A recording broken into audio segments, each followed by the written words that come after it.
ආයිබෝන් අදත් ඔයගොල්ලෝ සාදරයෙන් පිළිගන්නවා travel with chef YouTube channel එකට. ඔන්න අදත් මම රෙසිපි එකක් අරන් ආවා. ඒ තමයි අපි මේ රුලන් වලින් හදාගන්න උදෑසන කෑම. ඉතින් මේක අපිට කියන්නේ මේක ඔයගොල්ලෝ රෙස්ටොරන්ට් එකකට ගියොත් විදේශ රටවල මේක තියෙන උපමා කියලා. ඉතින් මේක රුලන් වලින් හදාගන්නේ. මේ රුලන් ගත්තාන් පස්සේ මේ රුලන් වල වෙස්ටර්න් පැත්ත ගත්තොත් ඒ පැත්තනොත් මේ රුලන් අපි පාවිච්චි කරලා ගොඩාක් මේ ක්‍රෑම් වර්ග හදනවා. අද මම මේ කියලා දෙන්නේ මේක ගොඩක් වෙලාවට මේ ඉන්දියාව වගේ රටවල පාකිස්තානයේ සහ අනිත් රටවල මේක හදනවා මේකෙන් මේ උපමා කියලා මේ කෑම. ඉතින් මේකෙදි දේවල් කීපයක් එකතු කරලා මේකට හදාගන්න පුළුවන්. ඉතින් මේකත් විවිධ විදිහට හදනවා. නමුත් මම ඔයගොල්ලන්ට අද කියලා දෙන්නම් මේක ලේසියෙන්ම උදෑසන කෑමක් හැටියට මේක හරි පෝෂ්‍යදායී ගුණ කෑමක් රුලන් එක. ඉතින් ඒකෙන් අපි හදාගන්න විදිය තමයි අද මම කියලා දෙන්නේ. අපි බලමු මේකට මොනවද මේ අවශ්‍ය අමුද්‍රව්‍ය කියලා.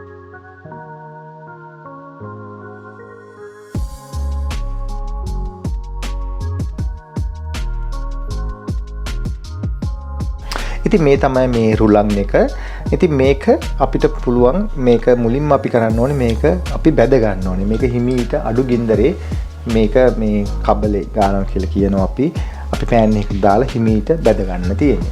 ඉතින් අපි ඒක තාම මේ බැදගෙන නැහැ. මම ඔයගලන්ට කියලා දෙන්නම් කොහොමද බැදගන්නේ කියලා. ඊට අමතරව අපිට අවශ්‍ය කරන කීපයක් තියෙනවා. ඒ තමයි මුලින්ම අපිට අවශ්‍ය ගත්තොත් මෙතන සුදු ලුණු තියෙනවා. ඊළඟ ගම්මිරිස් තියෙනවා. ඊළඟට අබ්බ තියෙනවා. ඊළඟට සූදුරු තියෙනවා. ඊළඟට අවු මිරිස් තියෙනවා. හීන කපාගත්ත ලුණු තියෙනවා. ඊළඟට වියලි මිරිසුත් තියෙනවා මෙතන. ඊළඟට කරපිංච තියෙනවා. ඊළඟට ග්‍රීන් පීස් තියෙනවා. කැරට් තියෙනවා. ඊළඟට බෙල් පෙපර්, කැප්සිකම් එක පොඩිට කපාගෙන තියෙනවා. ඉතින් ප්‍රධාන වශයෙන් මට මේ ටික තමයි මූලික වශයෙන් අපිට අවශ්‍ය වෙන්නේ. සහ අපි පසුව මේකට ගානිෂ් කරගන්න අපි කජු මුද රස පලං අපිට එකතු කරගන්න පුළුවන්.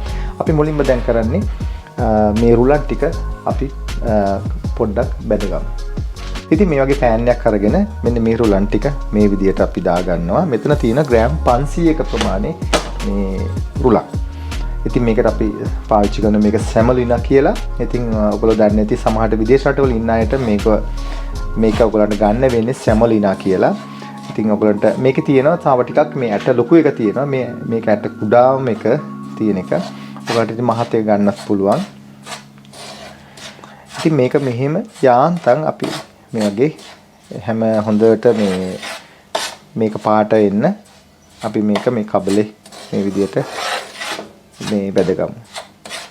ඉතින් මේක දැන් බැදිලා තියෙන්නේ. දැන් මම මේක පැත්තකින් තියලා මම ඊළඟට මේක ටෙම්පරාදු දාන එක මේ පෑන් එක මම ගත්තා. ඊළඟට මේක පෑන් එක රත් වෙනකොට අපි දැන් තෙල් ටිකක් මේකට එකතු කරගන්නවා. මේ විදිහට ඊළඟට පෑන් එක රත් වෙනන් පස්සේ අපි එකතු කරගන්නවා මේකට අවශ්‍ය අපිට ලුණු ටික එකතු කරගන්න ඕනේ මුලින්ම අබෑට මේ සියල්ල එකතු කරගෙන මේක හොඳ ටෙම්පරේචර් ගන්න වෙනවා. ඉතින් අපි මුලින්ම තෙල් ටික රත් වෙලා තියෙන්නේ ලුණු ටික මේ විදිහට එකතු කරගන්නවා.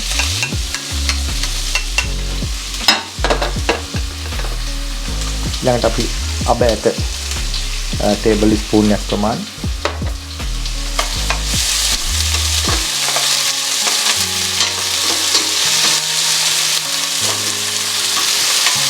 ඉතින් මේක හොඳට අපිට බැදෙන්න ඕන. ඒ බැදීගෙනකොට තමයි අපි අනිත් ටික දේවල් ටික එකතු කරගන්න වෙන්නේ. මේකට ටික වෙලාවක් ගන්නවා මේකට මේක පාට එන්න.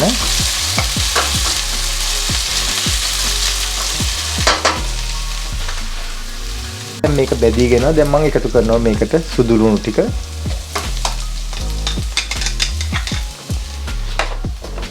ඊළඟට අවු මිරිස් ටික.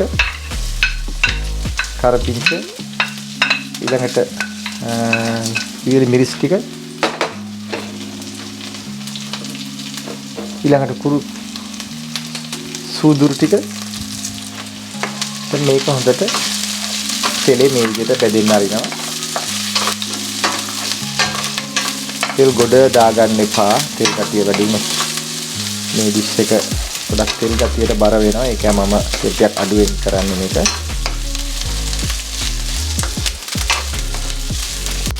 ඊට පස්සේ මේක බෙදීගෙනකොට මම කැප්සිකම් ටික කැරට් ටික පොඩියට කපා ගත්තාම ලේසි කැරට් එක හේතුව මොකද මේ වගේ ඩිෂ් එකක් කරද්දි මේක තැම්බෙන්නත් ඕන නිසා.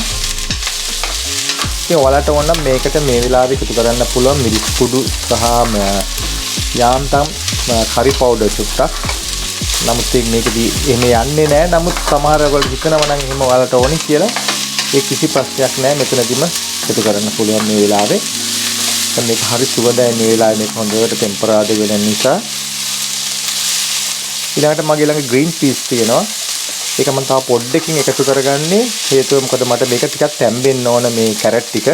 දැන් මම මේකට වතුර ස්වල්පයක් මේකදී එකතු කරනවා. පරිස්සමෙන් වතුර එකතු කරන්න ඕනේ. ගොඩක් වතුර එකතු කරගන්න එපා. ඉතින් මම මේක කැරට් ටික පොඩ්ඩක් තැම්බෙනකම් මම පොඩ්ඩක් මේක විනාඩි 3-4ක් විතර මේක මම වහලා තියෙනවා. ඊට පස්සේ මම ඔයගොල්ලන්ට පෙන්නන්නම් ඉතුරු මොනවද අපි දාගන්නේ කොහොමද මේක ඉවර කරන්නේ කියලා. මම පොඩ්ඩක් මේක තැම්බෙන්න ඇරිය. දැන් තැම්බිලා තියෙන්නේ. මම දැන් මේ වෙලාව එකතු කරනවා. ඊට පස්සේ green peas ටික ඒ හොඳට කලවම් කරගන්න. ඊළඟට මම මේකටම එකතු කරන තව ලුණු ස්වල්පයක් මේකට මම ලුණු පරිස්සමෙන් දාන්න. ලුණු වැඩි කරගන්නත් එපා. ඊළඟට මම කහ ස්වල්පයක් එකතු කරනවා. ඒක ඔයාලා කැමැත්ත. පොඩි පාටක් එන්න ලොකුරා කහ කරගන්න එපා මේක. එහෙම කහ පාට වෙන එකකුත් නෙවෙයි මේක. ලොකුවට මේක මේ විදිහට green peas ටිකක් තැම්බුනන් පස්සේ දැන් මට තව මේකට නිවිච්ච උණු වතුර ස්වල්පයක් අවශ්‍ය වෙනවා මට මේකට.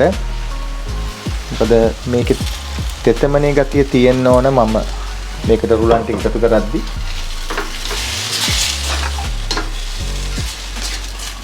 මෙන්න මේ වගේ වතුර ගතිය යාන්තම් තියෙනවා. වතුර මදි නම් කොයිලාවෙත් එකතු කරගන්න පුළුවන්. දැන් මේක තැම්බීමකට දැන් මම එකතු කරනවා මේකට මේ රුලන් ටික.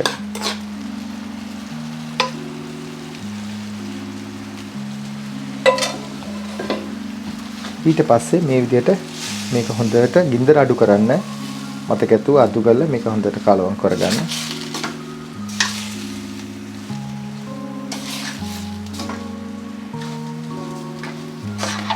ඉතින් මේක දැන් මම ගින්දර අඩු කරලා මේ විදිහට හොඳට මිශ්‍රණය දැවටෙන්න හොඳට කලවම් කරගත්තා. දැන් ඔයාලට පේනවා ඇති මේක වතුරත් එක්ක හොඳට කවලම් වෙලා මේක එක විදිහකට මේක කවලම් වුණා. දැන් ඔයාලට පේනවා ඇති මේක හොඳට පෙනුම තියෙනවා. මේ තියෙද්දි දැන් ගොඩ වෙලා මේක කරන්න එපා. නැත්නම් අඩිය අල්ලන්න ගන්නවා. මට අවශ්‍ය නම් වතුර සල්පයක් දාගන්න පුළුවන්. නමුත් මේකට හොඳට මැති මෙන්න මේ විදිහට අපි හදාගන්න. දැන් මම මේක ඔයගලන්ට මේ බෝල් එකට දාලා මම පෙන්නන්නම් කොහොමද මේක අවසානයේ පේන්නේ කියලා. මම මේ වෙලාවෙත් ගම්මිරිස් පොඩ්ඩක් මට අමතකුණා එකතු කරගන්න. අපි ගම්මිරිස් ටික එකතු කරගන්න ඕනේ. මේක සාමාන්‍යයෙන් හැමදේම තියෙන නිසා මේ දැවිල්ල ගතිය හොඳටම තියෙනවා. නමුත් මේකට අඩුපාඩුව තියෙන ගම්මිරිස් මම එකතු කරගත්තා. right. ඉතින් මම මුද්‍රස් බලනුත් එකතු කරගත්තා මේත් එක්කම කජු. ඉතින් මේ විදිහට බෝල් එකට දාන්න.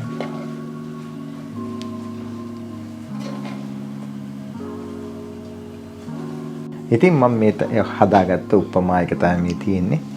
ඉතින් ඔයගොල්ලන්ට මේ ඇත්තට මේක මේ වෙජිටේරියන් කෙනෙකුටත් මේක හරීම මේ ප්‍රයෝජනවත් වෙනවා. මේකේ මස් මාංශ මුකුත් දාපු නැති නිසා. ඉතින් මේක ඇත්තටම මේ ඔයගොල්ලන්ට දැවිල්ල අඩු කරන්න ඕන නම් ඇත්තටම අඩු කරගන්න පුළුවන්, වැඩි කරගන්න පුළුවන්. ඒ තමන්ට පහසු වෙන විදිහට මේක මේ විදිහට හදාගන්න පුළුවන්. ඉතින් මේක හරි සුවඳයි, හරි ප්‍රණීතයි. ඕනම අවස්ථාවකදී සමහරවිට මේක ගොඩක් වෙලාට පුදේකට තමයි මේක පාවිච්චි කරන්නේ. නමුත් කන්න පුළුවන් ඕන වෙලාවක මේක හදලා කන්න පුළුවන්. දැන් ඔයගොල්ලෝ බලාගත්ත අද කොහොමද මේ උපමා හදන්නේ කියලා. තව එකක් ඔයගොල්ලන්ට මතක් කරන්න ඕනේ. දැන් ඔයගොල්ලෝ මම ඇත්තටම මේක ටෙම්පරාදු කරගත්තා. අපි පාවිච්චි කරා මම මේ එළවලු තෙල් එක. නමුත් ඒ වෙනුවට ඔයගොල්ලන්ට පුළුවන් මේකට ගී පාවිච්චි කරන්නත් පුළුවන්. ඉතින් ඊළඟ තෙල් එක පාවිච්චි කරන්න පුළුවන්. ඕ නැත්නම් බටර් පාවිච්චි කරන්නත් පුළුවන්. ඉතින් ඒක ඔයගොල්ලන්ගේ කැමැත්ත හොඳ විදියට හදලා ගන්න පුළුවන්.